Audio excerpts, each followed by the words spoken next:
नमस्कार मित्रांनो. आजच्या व्हिडिओमध्ये आपण इयत्ता 6वीच्या the nightingale and the nobleman या गोष्टीबद्दल जाणून घेणार आहोत. ही कथा एक सुंदर नाइटिंगेल पक्षाची आणि एका प्रतिष्ठित सरदाराची आहे, जी आपल्याला करुणा, दया आणि निसर्गाच्या सौंदर्याचे महत्त्व शिकवते. चला तर मग या अद्भुत कथेमधील शिकवणीचा आणि मनोरंजनाचा आनंद घेऊया. शेवटपर्यंत व्हिडिओ नक्की पहा आणि तुमचे विचार कमेंटमध्ये जरूर सांगा. आणि माझ्या व्हिडिओला लाईक, शेअर आणि सबस्क्राईब जरूर करा. तर चला मग लेसनला सुरुवात करूया. 4.1 the nightingale and the nobleman. Nightingale म्हणजे गाणारा बुलबुल पक्षी आणि नोबलमॅन म्हणजे कोण? तर सरदार.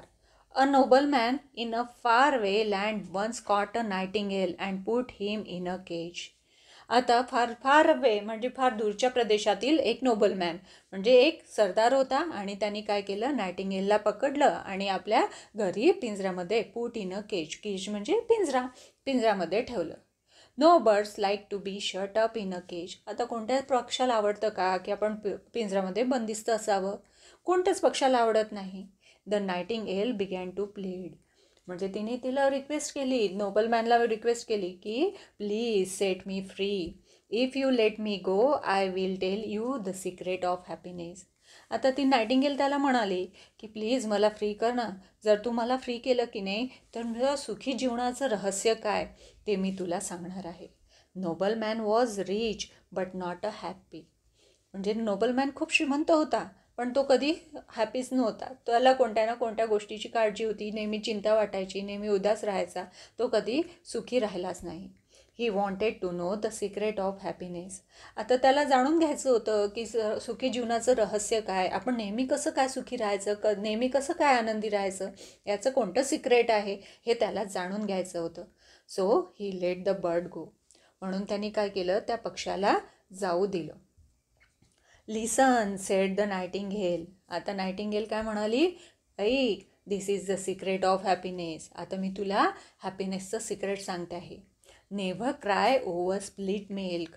पहिलं सिक्रेट कोणतं, की जी होऊन गेलेली गोष्ट आहे त्यावर कधीही चिंता करत बसू नये, त्या गोष्टीचा कधीही विचार करत बसू नये.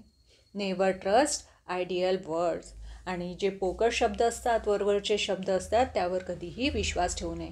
ह्या दोन गोष्टी त्यांनी नायटिंगेलने नोबलमॅनला सांगितले. कोणते दोन ॲडवाईस, की जी होऊन गेलेली गोष्ट आहे त्यावर कधीही पश्चाताप करू नये आणि जे वरवरचे पोकळ शब्द असतात त्यावर विश्वास ठेवायचा नाही. ही दोन ॲडवाईस दिले. The nobleman didn't think much of the secret. आता त्यांनी या गोष्टीचा कधी विचारच केला नाही. This is just a silly piece of advice, he explain.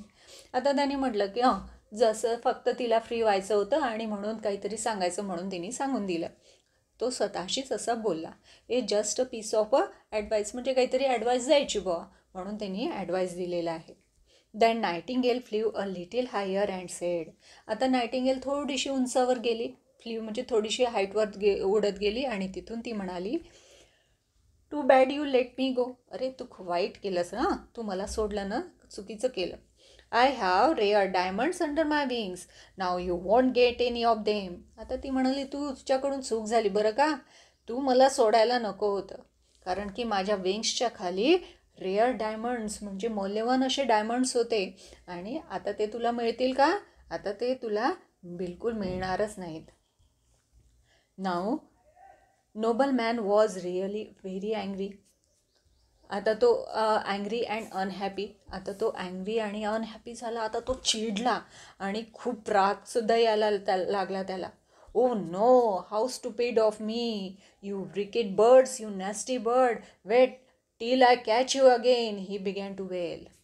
आता तो काय म्हणाला, तो खूप राग आला, खूप चिडला, आता खूप अनहॅपी झाला, दुःखी आणखीन झाला आणि तो काय म्हणाला रागाच्या भरात, अरे किती मूर्ख आहे मी, how stupid of me, you wicked birds. आता रिकेट बर्ड्स म्हणजे काय, आता तो त्यालाच म्हणू लागला की ए दुष्ट पक्षा, एक घाणेरड्या पक्षा, wait till I catch you again, आत्ता मी बघ तुला कसं पुन्हा पकडतो ते. ही बिगॅन टू वेल म्हणजे आक्रोश करू लागला, आकांताने तो ओरडू लागला.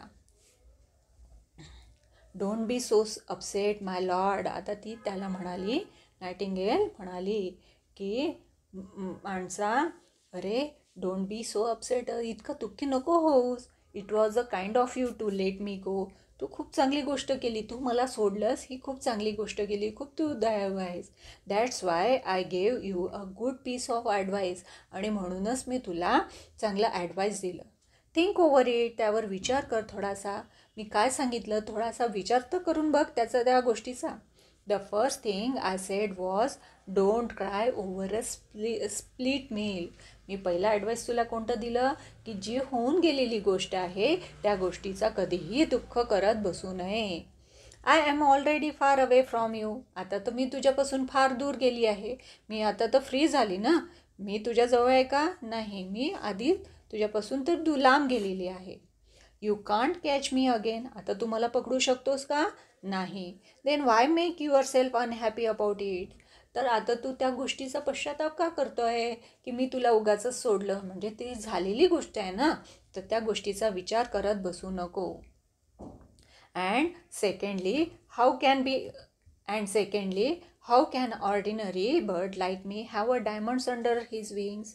आणखी ती नायटिंगेल त्याला म्हणाली की अरे थोडा तर विचार करून बघ की माझ्यासारखा जो ऑर्डिनरी बर्ड आहे, साधारण पक्षी आहे, तो कसा काय डायमंड्स आपल्या विंग्सच्या खाली ठेवू शकणार आहे. Those were just ideal words of mine. आता ते माझे तर पोकळ शब्द होते, निरर्थक शब्द होते. मी जस्ट तुला मी जी ॲडवाईस दिलेली आहे तर त्या ॲडवाईसचं महत्त्व पटावं यासाठी तुला हे असं म्हटलं. It's a mistake to trust such a word. आणि तू त्या गोष्टीवर विश्वास ठेवला. म्हणजे मी तुला जी सेकंड ॲडवाईस दिलेली होती की पोकळ शब्दावर कधीही विश्वास ठेवायचा नाही, तरी तू ठेवला. म्हणजे ती तुझी चूक झाली ना.